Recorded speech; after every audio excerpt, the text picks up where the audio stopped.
Cendre. La scène se passe dans un train au Vietnam.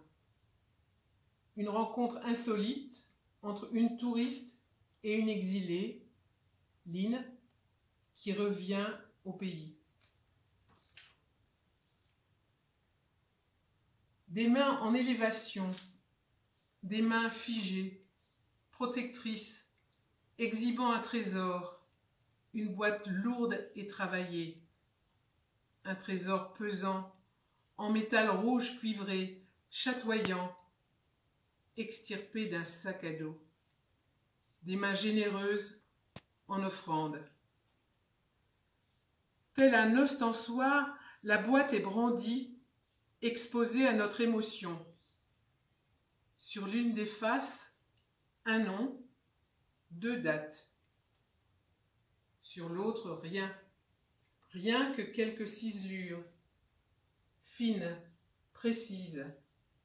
2 ou 3 branches de bambou, des fleurs stylisées, des fleurs qui ne faneront jamais. Des fleurs qui aspirent à la terre des ancêtres. Une terre pas jalouse, pas rancunière. Elle avait pourtant été abandonnée, délaissée sans un regard, mais jamais oubliée, jamais reniée, jamais trahie. Une terre patiente, en attente.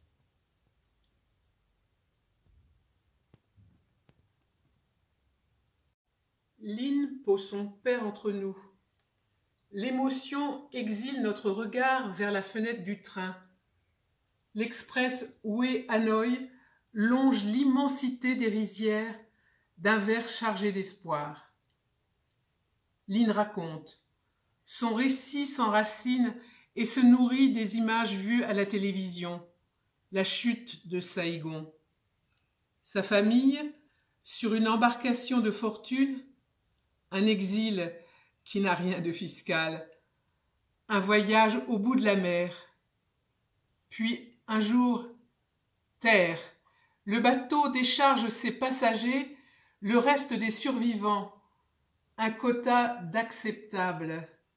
Ils avaient bien triste mine, les people de ce temps-là.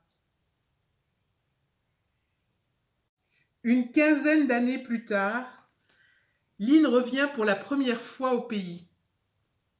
Linh, tel Saint Christophe, porte son père dans son sac à dos pour le faire traverser d'une rive à l'autre, remonter le fleuve de la Consolation, un retour promis, même au plus profond des désespoirs de l'exil.